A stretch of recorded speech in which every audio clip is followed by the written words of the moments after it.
Thank you ever so much, Juliet, and hello to everybody. And a big thank you to the Innovation Agency for asking me to come and talk with you today around a topic that I'm absolutely passionate about. And I've really had to restrict myself because I've got about 20 minutes with you and I could absolutely wax lyrical on this topic. So I will try to keep to time. So thanks for the introduction, Juliet. So I am currently working within the Cheshire and Merseyside Integrated Care Board, and a lot of my work has been system facing, working with networks and key groups of staff across those organisations in the system to sort of navigate and respond to the different pressures and dynamics in a system setting. And obviously the health and care system is an enormous system. And now what we're trying to do is to, obviously there's now legislation around how we are working as whole systems to improve health and care for our communities. But it's a very different way of working, and anybody who's sitting in an ICB, an ICS, part of an ICP, for example, will probably understand that and relate to some of what we're going to explore today. So why am I focusing, I guess, on systems and behaviours? And I guess the important thing here is what Juliet said, which is our culture is co-created in the moment through our actions and through the stories that we tell. So it relies very much upon our behaviours, and it relies upon how we interact and talk to each other in a system. So I'm going to start off first of all, just to say that we'll, if you could flick back one, Lindsay, please.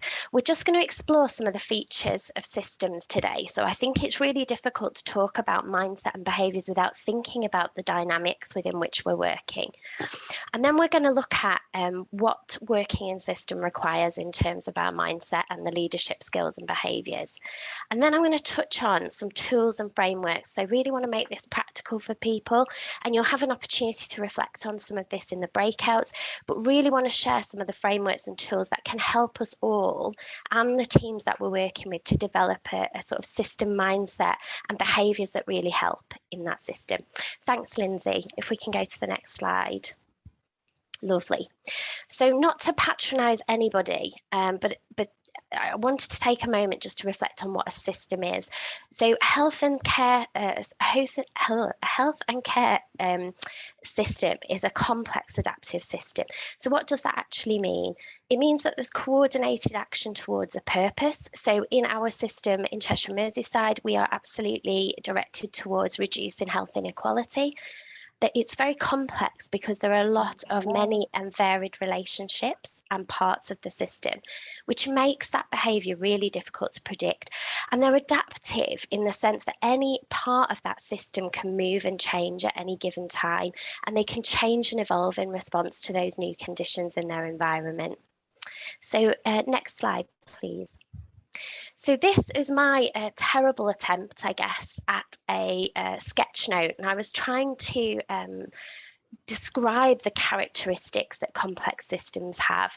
And I think why this is important is that we often don't stop to think about the difference in terms of system dynamics compared to perhaps what we may have been used to working within an organisational setting. And those system dynamics are present all the time. They're present when we're working within an organisation, and they're present when we're working across boundaries in system spaces. But if you just look at some of these words underneath the sort of connection diagram on the left, you can see that those words really start to describe maybe what it might feel like when you're working in a system. So complex adaptive systems are different by virtue of the fact that they're emergent and they're self-organised. And I think it's really important that we reflect on this in terms of our context. So we often try to approach change and development in our systems around in a sort of linear way. But in complex systems, we can't rely on that kind of cause and effect assumption and way of doing things, because it is constantly co-evolving and it's iterative. What's very interesting about complex systems is that they're actually suboptimal. Very difficult for us to feel comfortable with that as health and care professionals, I think, but very suboptimal in the sense that they work best when they're experimenting and learning from failure. And actually, if we try to sort of seek that perfection, it actually restricts the energy of the system. And there's a requisite for variety. It's really important that we harness the diversity in terms of thought and experience in a system. And what you can see on the right is the chaos, the cliff of chaos, as I call it. Ultimately, complex systems work best when they are on the edge of chaos. Again, a really challenging thing to become comfortable with, but ultimately that is where variety and creativity can be maximized. And they work best with simple rules. And I think this idea of simple rules is really important. There is a researcher called Myron Rogers who came up with Myron's maxims about how we affect change in systems. And he advocates the maxims that are simple rules for us to kind of try and affect the change that we want to see. Could we go on to the next slide, Lindsay? Thanks. So what do whole robust systems do? So I've just talked about a whole lot of quite challenging characteristics. And what's interesting, I think, is that if you look at this slide, the words in blue are opposing in a lot of ways: individuate, differentiate, homogenize, protect, adapt. So systems energy actually comes from a lot of different opposing forces.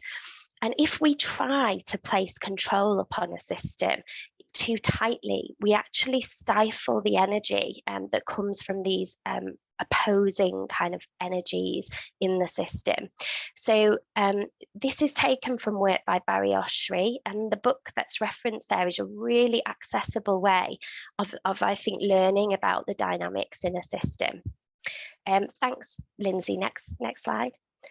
So I would just like you to reflect, and feel free if you want to drop a couple of points in the chat box. But I often ask people, how does it feel to work in the system environment? And what does that conjure for you? So for me, I've done a lot of this work with different networks of people, different groups of people, and what I notice is people describe a paradox. So they describe that it is full of opportunity, can be very exciting, it can be very energized because of all of those dynamics I've just shared. At the same time, and I think speaking from personal experience of working in the system, is it can be incredibly time consuming and frustrating in terms of trying to get things done. And you kind of have to really think so much more widely, which is not a bad thing, but it can take a lot of time. And I noticed Claire has noted in the chat there that you get greater networks and new allies and that sharing of common ground. Yeah, so we have this real sense of opportunity in systems. Suddenly, the traditional kinds of hierarchies, the formalities of the structures that we're used to dissipate slightly. And if we want to think about this, COVID and our responses as systems in COVID is a really good example of how those kind of traditional structures in organizations kind of had to blend and work in a much flatter, less hierarchical traditional approach. And great, Jane, I can see you've reflected there that it's really good opportunity, but challenging to break down that silo working. So thank you so much for those comments. Next slide, please. So why am I talking about this? I think this is a fantastic diagram. Apologies, it is small, but I think it's important in that kind of system context to then think about the kinds of behaviours or the mindset we might adopt in that system to sort of progress and work through some of those very complex challenges. So you can see on the outer ring here, this talks about some of the system dynamics that I've just described, really, is that it's paradoxical. We have a lot of wicked issues where no one specific way of doing things is the right way. It's a VUCA environment, and some of you may have heard of this: volatile, uncertain, complex, ambiguous. And so the kind of leadership moving into the next ring that we need to see in order to navigate this kind of context becomes much more focused on things like relationships and building trust, ceding power. So where power has traditionally sat from a positional perspective, we have to be willing to cede that power, move it, change it, share it around. And we have to think of it, leadership, as a distributed approach.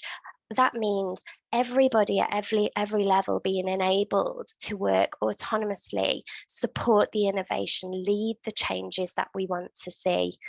And I think also something really critical is that actually our system behaviours, therefore, are about disrupting the system, disturbing the system, asking questions, listening with true intent, and being quite experimental and innovative. Now, I don't think any of us would argue with this as a kind of this sounds great. Why wouldn't we want to be experimental? Why wouldn't we want to invest in relationships? Why wouldn't we want to have, shared power? But our traditional kind of organizational structures and our traditional ways of viewing the world, when we talk about our mental models, has been fairly hierarchical, and we've grown up, I guess, in the health system over the last decade in a competition environment. So this is a lot harder to put into practice than it is to understand the rationale. Next slide, please, Lindsay. So let's talk about system leadership in a slightly more in-depth way. What is it, and what does it really mean? Well, some of the characteristics were described there on the previous slide, and I think this links really closely to something that Juliet referenced, which is we now have legislation for us to work collaboratively across the health and care system. But you can't legislate for changes in behaviour, attitudes, and those kind of connections that we need across that system. That has to come from a cultural change. And the King's Fund wrote a really interesting paper back in 2021 that reflected that need, really highlighted how in systems are we going to do this? How are we actually going to create the right culture? So legislation absolutely helps us to get there. It removes some of the barriers, but to actually make that cultural shift of true system working, it requires a shift in our mindset, our behaviours and our attitudes. So we're working at that mental model level that Juliet described. And I want to draw your attention to the sort of final paragraph here. So what this necessitates is a departure from more traditional hierarchical approaches to implementing change. And it means that where more top-down approaches to leadership can work well within an organizational setting, it's extremely challenging to actually help that to happen within a system setting. We don't have the same kind of positional influence that we might have in an organization, and it can often feel quite new and unfamiliar. Even though we may want to operate in those spaces of the system leadership behaviours that I started to describe, it can feel like unfamiliar territory to not have a fully formulated plan, to not feel that we've got all the views all the time, to be working in quite a messy and unpredictable place. Thanks, Lindsay. Next slide. So let's just look at some of the core capabilities. And I want to say this paper that I've linked here is really interesting. I would say that I am very geeky about this topic, but I think it's a very interesting observation. And what we know about system leadership is that it is a newly developing area of leadership in health and care. So in terms of the what we know about it, but you can see that what it really relates to is being able to have that commitment to the whole, look at things through lots of different perspectives, through the eyes of different stakeholders, and to be really open and courageous about what we don't know, to ask questions, and to be curious. And they want to build relationships that are based on that listening. I think importantly, what's very interesting about the behaviours that help us in systems is the strength of our ignorance, is actually saying we don't know, and who can help us with this, who can answer this question. And that reinforces the kind of trust we might want to see in a system. Thank you. Next slide. So I don't think anybody, like I said, disagrees with any of this, but this is a really helpful, I think, snapshot from Belinda Weir and Jean Hardacre, identifying the dilemmas or the challenges of system leadership. And I think what's really important to note here is that it's not either or, it's that we're balancing this because of the dynamics of systems all the time. So, you know, we want to experiment, have autonomy and innovate, but there's often an emphasis on control and plans and consistency. So how do you balance that as an agent in that system? There's often a big ambition for scale and spread across wide systems. You know, in Cheshire and Merseyside, we're one of the biggest systems in the country. But there are small steps and place-based approaches that we want to nurture, because that's where the real meaningful work is. And I think that whole piece around how we pace things, we must pace to get things done. But we know that it takes so much time to build relationships, build trust, and involve people. And so all of the time, when we're working in this kind of context, all of us are dealing with these sort of opposing forces and the dilemmas. Next slide, please. Thank you. So that was a bit of a whistle-stop tour, really, around the sorts of behaviours that we might context and behaviours that help us to navigate them. And I'm going to dig a little bit more into this now to offer some tools. And I will say there's a lot of stuff in this slide deck that is there for you to revisit once you get the resources, lots of links, lots of different information. So I'm kind of squizzing over it a little bit now. But what I want to say is that system mindset and behaviours, system leadership behaviours, are not restricted to just one senior level of our health and care leadership.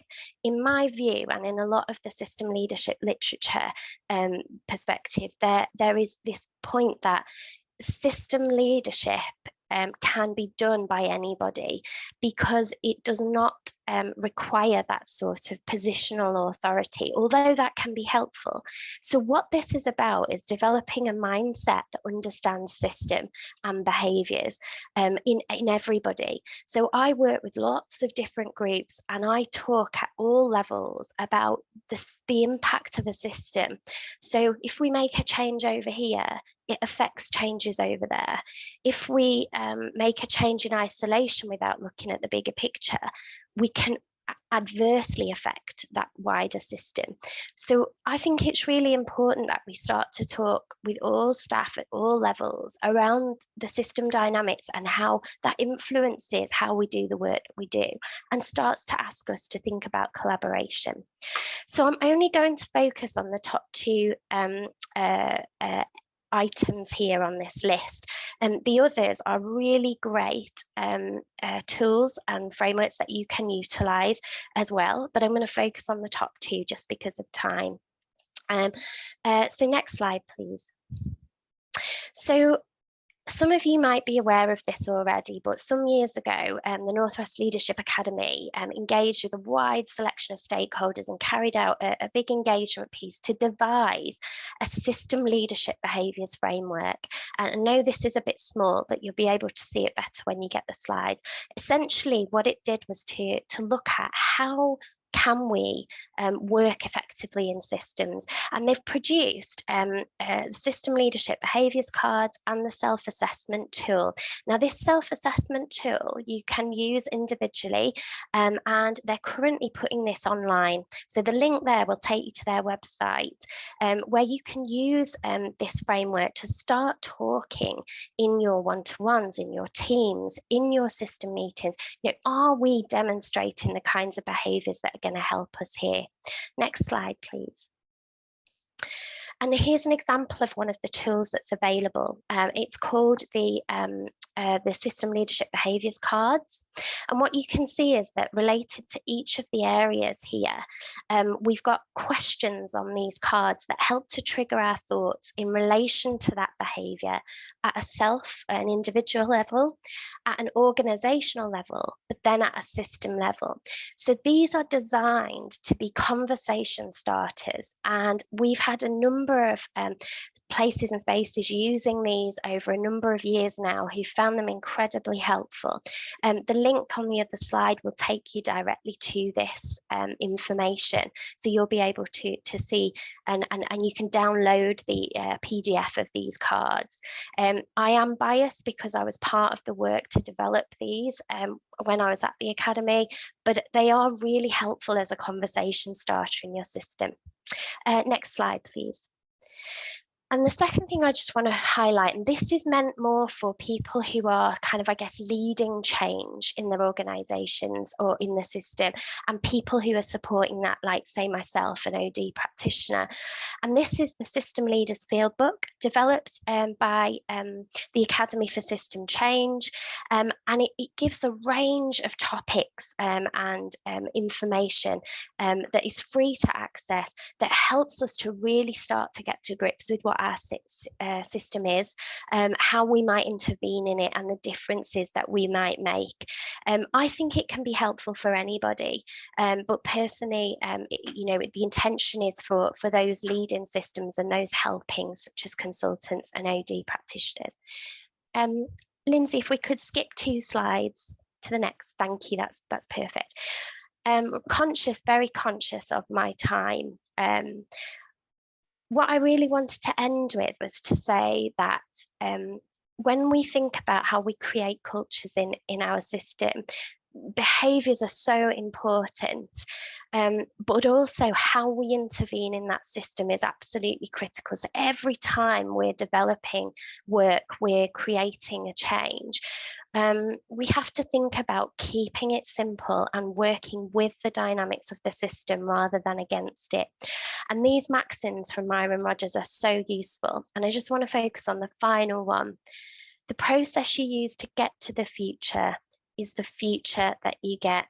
So if we think about our behaviours, our intention, then the process that we're using, our behaviours that we're using, will ultimately set out the future that we get. I hope that has been helpful for people. Thank you for bearing with me as I whizzed through that. And thank you, Juliet and the Innovation Agency, for giving me this opportunity. Thanks.